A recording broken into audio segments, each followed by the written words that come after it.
Di awal menganalisa kasus ini, saya pikir ini adalah kecelakaan lalu lintas murni, yaitu kecelakaan tunggal. Namun setelah meneliti lebih dalam lagi, maka ditemukan benang merah bahwa ini tidak hanya sekedar kecelakaan lalu lintas. Memang ada kecelakaan lalu lintasnya, tetapi ada perkara lain yang menimpa kedua korban. Di video ini saya sajikan apa hal-hal tersebut. Hingga detik ini, perkara ini saya pikir sangat lucu. Ini mirip dengan lawakan Sri Mulat. Karena perkara yang tidak ada, kemudian para pihak berbicara membayangkan suatu tempat yang memang tidak ada. Mirip seperti film India zaman dulu. Misalnya mengenai TKP di belakang showroom, para terpidana maupun tersangka yang sekarang beserta para pengacara mereka, pengamat-pengamat hukum, pengamat-pengamat psikologi dan sebagainya, tidak pernah menyangka bahwa tempat itu adalah tanah merah, bekas sawah. Dan mereka lupa bahwa tahun 2016 itu adalah tahun bebas kemarau, tahun badai La Nina. Di sini saya akan tunjukkan Google Street View-nya berdasarkan time-lapse-nya. Dimulai dari sejak kapan Google merekam lokasi ini. Nah, ini adalah bulan Juli tahun 2015.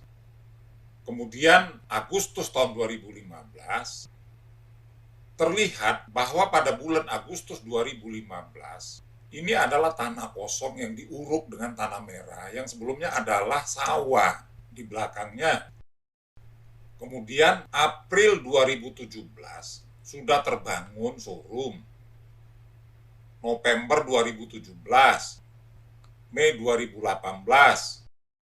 Mei 2019, Januari 2021, Mei 2021, Maret 2022, Maret 2023. Dan jalan masuk ini yang adalah Gang Bakti dibuat oleh Google pada bulan Maret tahun 2022. Inilah kondisinya. Sebelah kiri dan kanan sebetulnya adalah persawahan. Jadi tanah showroom itu adalah sawah yang diuruk.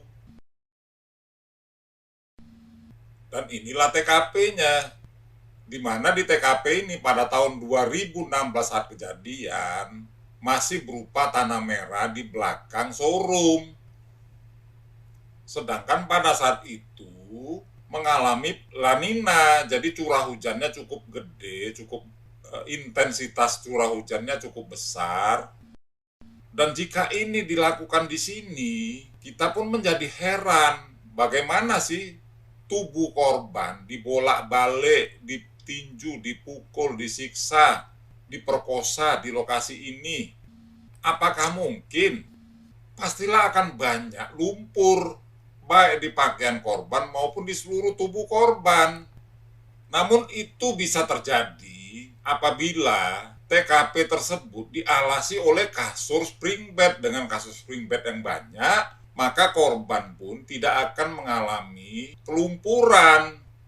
Dan jika ini terjadi, inilah proses dagelan. Mana mungkin.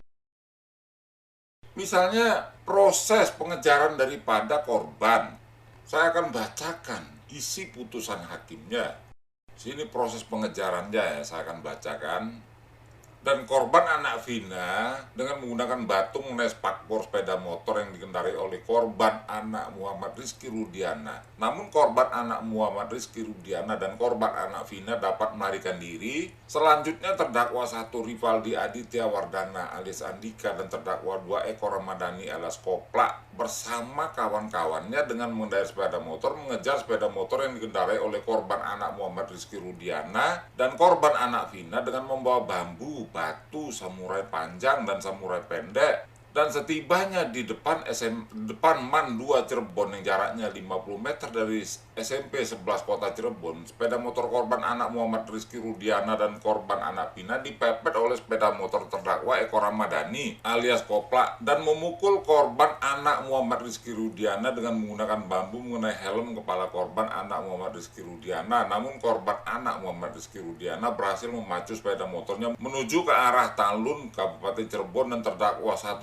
Rivaldi Aditya Wardana alias Andika dan terdakwa 2 Eko Ramadhani alias Koplak bersama kawan-kawannya tersebut terus mengejar korban anak Muhammad Rizky Rudiana dan korban anak Vina dengan mengendarai 7 sepeda motor. Bayangkan, diburu dengan 7 sepeda motor yang antara lain saksi Saka Tatal berboncengan dengan saksi Eka Sandi alias Tiwul mengendarai sepeda motor Mega Mami warna merah saksi Sudirman dan seterusnya, bahwa setelah sampai di sekitar tanjakan jembatan layang tol Desa Kepompongan Kabupaten Cirebon, sepeda motor korban anak Muhammad Rizky Rudiana yang berboncengan dengan korban anak Vina dipepet oleh sepeda motor terdakwa Eko Ramadhani alias Koplak sambil menendang sepeda motor yang dikendarai oleh korban anak Muhammad Rizky Rudiana sehingga terjatuh. Setelah itu terdakwa 2 Eko Ramadhani alias Koplak memukul dengan menggunakan bambu sebanyak 2 kali mengenai bahu kanan korban anak Muhammad Rizky Rudiana dan mengenai punggung sebelah kanan korban anak Muhammad Rizky Rudiana dan seterusnya.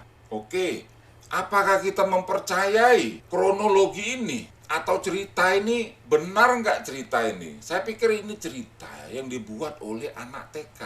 Tetapi kenapa kita terkesima?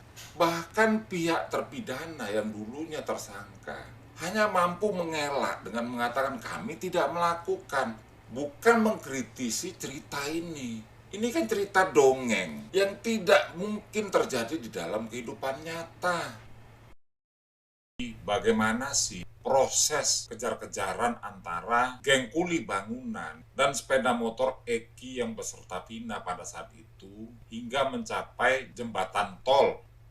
Yang pertama saya akan mengukur jaraknya dahulu.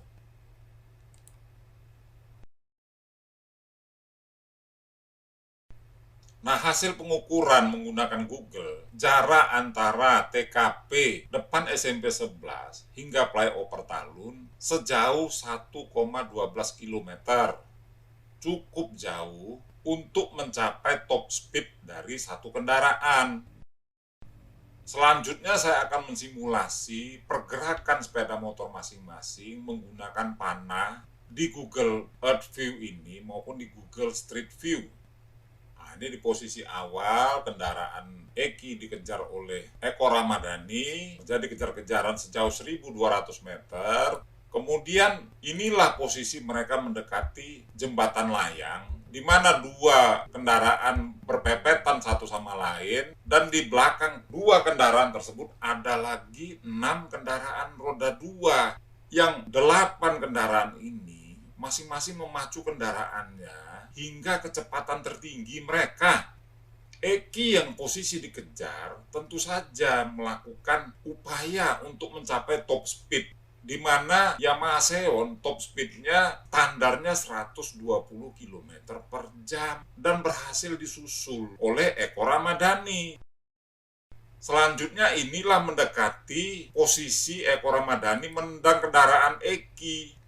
Dan saat kendaraan Eki ditendang, yang terjadi adalah pergerakan yang tidak stabil dari kendaraan Eki, di mana ada 6 lagi sepeda motor di belakangnya dalam kondisi top speed. Yang mana jika ini terjadi, maka akan terjadi tabrakan karambol. Karena masing-masing 6 kendaraan di belakang kendaraan Eki tersebut memacu kendaraannya dalam posisi top speed di atas 100 km per jam. Tentu saja berlaku hukum Newton 1, teori kelembaman, di mana suatu benda yang bergerak maka akan cenderung tetap bergerak, atau suatu benda yang diam akan cenderung tetap diam. Inilah yang disebut momen inersia. Jadi ketika kendaraan kita direm dalam kecepatan tinggi, maka kita akan melakukan gerakan perlawanan, gaya perlawanan, dengan cara tubuh kita terdorong ke depan. Nah, dalam kondisi kecepatan di atas 100 km per jam, 6 kendaraan ngerem mendadak karena kendaraan di depannya mengalami kecelakaan lalu lintas. Apa yang terjadi? Ya tabrakan karambol toh. Di mana kendaraan yang mengalami kecelakaan karena tendangan tersebut akan terguling-guling beserta orangnya dalam posisi yang random. Artinya kendaraan tersebut pastilah rusak parah, bukan seperti kendaraan Eki yang sekarang. Rusaknya hanya di sebelah kanan. Jadi kemungkinan salah satu dari 6 kendaraan pengejar pun akan mengalami kecelakaan. Karena masing-masing dengan kecepatan tinggi, tiba-tiba terjadi kecelakaan di depan. Pastilah salah satu dari mereka atau banyak dari kendaraan 6 ini akan menabrak. Apakah kendaraan Eki yang ditabrak ataukah tubuh Eki dan Vina. Bayangkan, jika Muhammad Rizky Rudiana dan Vina terjatuh dengan kecepatan 120 km per jam, apa yang terjadi? Yang terjadi adalah tanpa dipukuli, tanpa diperkosa, kedua korban ini sudah tewas di tempat, di lokasi tersebut. Namun konyolnya, di dalam dakwaan jaksa maupun tuntutan jaksa, serta putusan hakim, ini tidak dikaji. Begitu juga para pengacara, para praktisi sekarang yang ribut-ribut di media, tidak mempersoalkan apakah mungkin ini terjadi. Dan kalau dipaksakan ini terjadi, tentulah didapatkan luka-luka yang banyak di tubuh Eki, luka-luka lecet yang banyak di tubuh Eki, dan luka-luka lecet yang banyak di tubuh Vina. Akan tetapi, di tubuh Vina tidak satu pun diperoleh luka lecet. Di sini saya bacakan dulu keterangan saksi Dr. Rahma Tiaranita di bawah sumpah pada pokoknya menerangkan sebagai berikut. Bahwa luka-luka yang dialami pada dahi 2 cm dari alis pada garis tengah terdapat luka lecet ukuran 7 kali 1 cm warna kemerahan. Pada dahi sejajar alis pada garis tengah terdapat 2 buah luka terbuka ukuran 1,5 kali 0,5 cm dan 0,5 kali 0,5 cm. Pada pangkal hidung pada garis tengah terdapat luka lecet ukuran 1 kali 0,5 cm warna kemerahan. Pada kelopak atas mata kanan 1 cm dari garis tengah terdapat luka lecet ukuran 0,5 kali 1 cm warna kemerahan. Pada pipi kiri 1,5 cm dari mata 1 cm dari garis tengah terdapat luka memar ukuran 11 kali 11 cm. Pada dagu 0,5 cm di bawah bibir mulai dari garis tengah arah kanan terdapat sekumpulan luka lecet luas 5 kali dan seterusnya. Di sini hasil visum dari korban Muhammad Rizky Rudiana alias Eki yang dilakukan oleh Dr. Rahma Tiaranita, jika kita membaca, ada puluhan luka lecet yang terdapat pada korban Eki. Apakah hal yang sama terjadi kepada korban anak Vina, mendapatkan puluhan luka lecet? Maka kita baca hasil visum Dr. Ihda Silvia, di mana Ihda Silvia menerangkan apa yang dilihatnya pada saat dia menangani korban Vina. Saksi nomor 16, Dr. Ihda Silvia di bawah sumpah pada pokoknya menerangkan sebagai berikut, bahwa saksi dan seterusnya langsung pada luka-lukanya.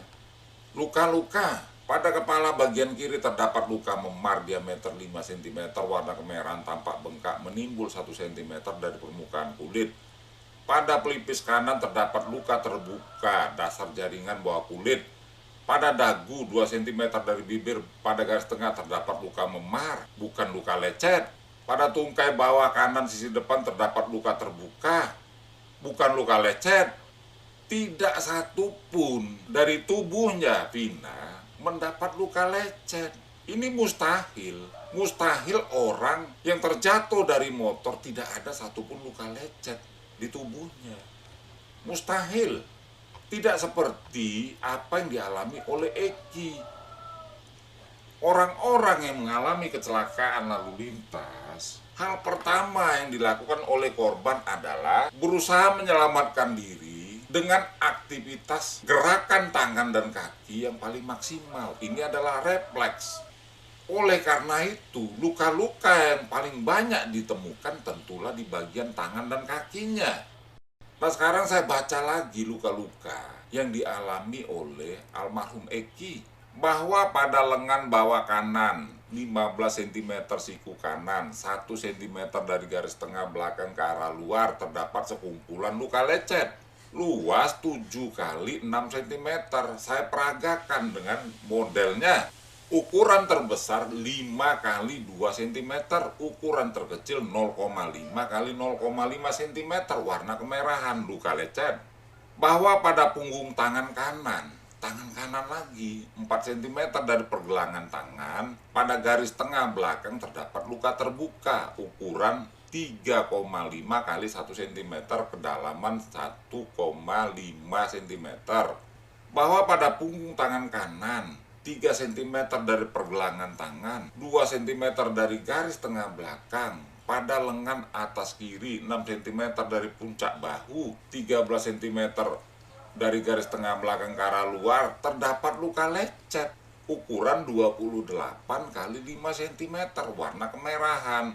Bahwa pada pergelangan tangan kiri pada garis tengah belakang terdapat luka lecet ukuran 5 kali 1 cm warna kemerahan. Pada punggung tangan kiri 7 cm dari pergelangan tangan, 1,5 cm dari garis tengah belakang ke arah dalam terdapat luka lecet ukuran 3 kali 0,5 cm warna kemerahan.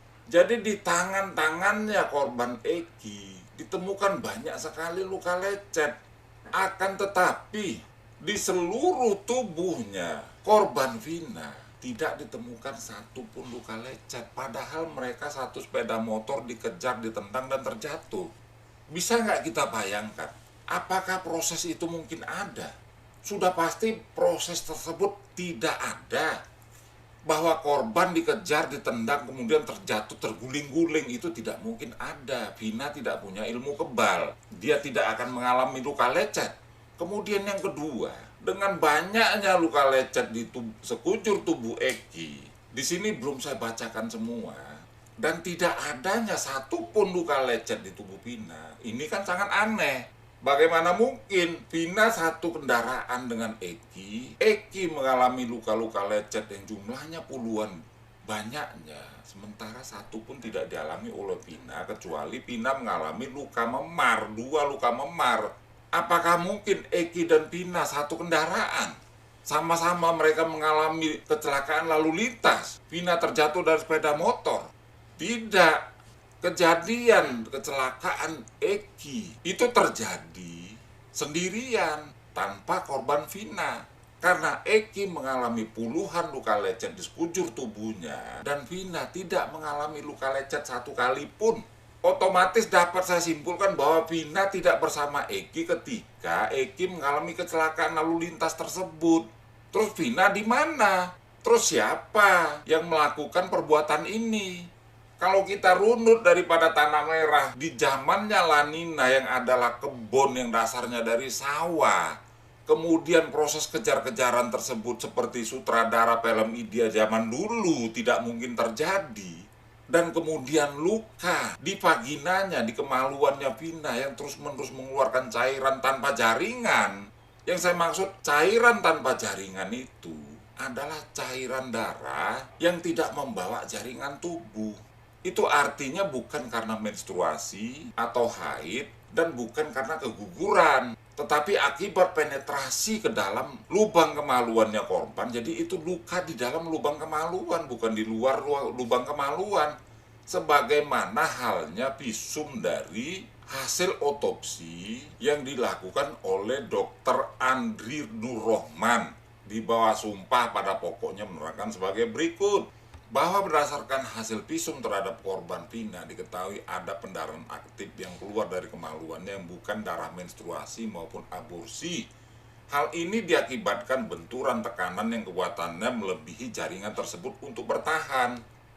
Jadi keluarnya darah dari kemaluan Vina itu bukan karena menstruasi ataupun keguguran, tetapi akibat dari masuknya benda asing ke dalam kemaluannya, melakukan penetrasi yang melebihi kekuatan dari dinding kemaluan sehingga mengeluarkan darah, mengakibatkan luka. Dengan kata lain, ya Vina diperkosa. Dan ini adalah program tukar kepala. Artinya para terpidana dan tersangka sekarang bertukar kepala dengan para pelaku aslinya. Artinya korban Vina dan Egi mengalami penyiksaan dan pembunuhan, di mana korban Egi mengalami laka lantas dalam trek lurus yang ditendang sehingga korban jatuh ke kanan, sehingga luka-lukanya paling banyak ada di posisi kanan. Ditemukan sejumlah cat dan garis besi 3 meter di lokasi. Benar, korban Eki, korban laka lantas. Tetapi apakah kematian daripada korban Eki maupun Vina ini akibat laka lantas? Tidak. Karena kematian kedua korban ini memiliki jenis yang sama, yaitu patah tengkorak dasar dan patah di atap tengkorak.